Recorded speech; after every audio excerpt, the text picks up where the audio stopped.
یقین کرنا مشکل ہے، لیکن اس روح زمین پر ایک ایسی قوم بھی گزری جس کا ایک عام سا انسان بھی 60 سے 100 فٹ لمبا ہوتا تھا، اور طاقت اتنی کہ پہاڑوں کو موم کی طرح کاٹ کر اپنا گھر بنا لیتے تھے۔ لیکن انہیں اپنے اوپر غرور تھا۔ وہ چیخ چیخ کر کہتے تھے کہ ہے کوئی ہم سے زیادہ طاقتور جو ہم سے مقابلہ کرے؟ اگر ہے تو لاؤ ہمارے سامنے۔ پھر کیا ہوا؟ کیا اتنی بڑی قوم کو ہوا نے ایک تنکے کی طرح اڑا ڈالا؟ یا وہ کون سی غلطی تھی جس کی وجہ سے اللہ تبارک و تعالیٰ نے اتنی عظیم الشان تہذیب کو صفحہ ہستی سے مٹا ڈالا؟ اور وہ ارم کا شہر کہاں گیا جس کی مثال قرآن میں اللہ نے دی ہے؟ آج کی اس ویڈیو میں ہم وقت کے پہیے کو پیچھے گھمائیں گے اور دیکھیں گے قوم عاد کے عروج اور ان کی لرزہ خیز تباہی کی وہ داستان جو آج بھی ہر مغرور انسان کے لیے کھلی عبرت ہے۔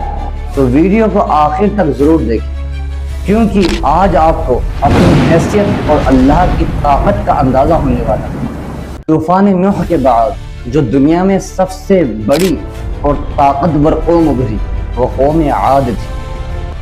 وہ قد و اقامت میں جنات جیسے تھے اور جسمانی قوت میں ان کا کوئی مقابلہ نہیں۔ اللہ تبارک و تعالیٰ نے انہیں وہ سب چیز دی تھی جن چیزوں کی انسان خواب دیکھتا ہے، بے پناہ دولت، عالی شان باغات اور وہ فن تعمیر جسے دیکھ کر آج کے انجینئر بھی حیران رہ جائیں۔ قرآن کہتا ہے کہ اس جیسی طاقتور اور مضبوط قوم دنیا میں دوبارہ پیدا نہیں کری گئی، لیکن افسوس جب پیٹ بھر گیا اور طاقت ہاتھ میں آ گئی تو وہ لوگ پتھر کے بتوں کے سامنے جھکنے لگے اور کمزوروں پر ظلم کرنا ان کی عادت بن چکی تھی۔ جب ظلم حد سے بڑھنے لگا، اللہ تبارک و تعالیٰ نے انہی کے درمیان سے ایک سلجھے ہوئے اور نیک انسان کو چنا۔ وہ تھے ہود علیہ السلام۔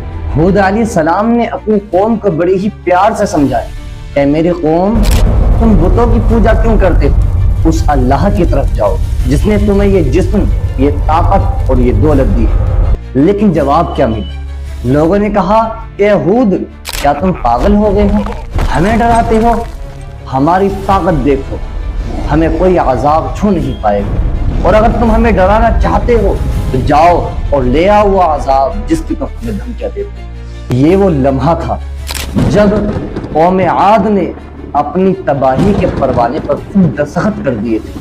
پھر وہ وقت آ گیا کہ پہلے کئی سال تک بارش نہیں ہوئی، زمین تڑپنے لگی۔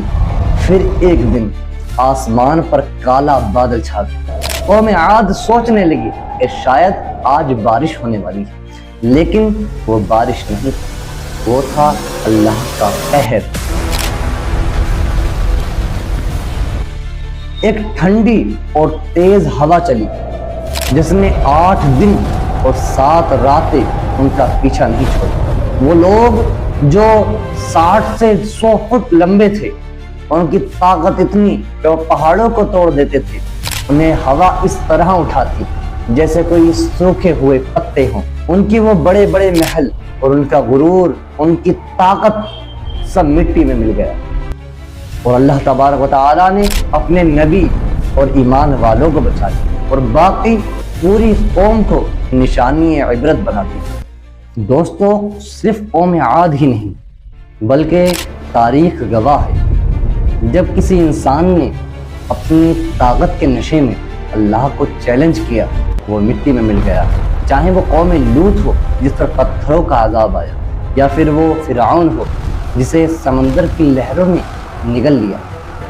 آج ہم اپنے آپ کو دیکھیں، ہمارے پاس ٹیکنالوجی، پیسہ ہے، ایٹمی طاقت ہے، لیکن کیا ہم اللہ کی پکڑ سے آزاد ہیں؟ قوم عاد کو تو ایک ہوا نے ختم کر دیا، لیکن ہمیں ختم کرنے کے لیے تو ایک چھوٹا سا زلزلہ ہی کافی ہے۔ دوستو، یہ قوم عاد کا واقعہ کوئی کہانی نہیں بلکہ یہ ہمارے لیے ایک وارننگ ہے، کیونکہ اللہ تبارک و تعالیٰ دولت اور طاقت آزمائش کے لیے دیتا ہے، نہ کہ غرور کے لیے۔ چلیے دیکھتے ہیں کہ آپ نے اس ویڈیو کو کتنے دھیان سے سنا ہے.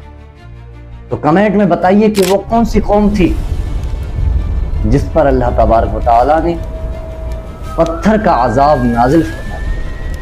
چلیے انشاءاللہ ملتے ہیں جلد ہی اگلی ویڈیو میں. السلام علیکم.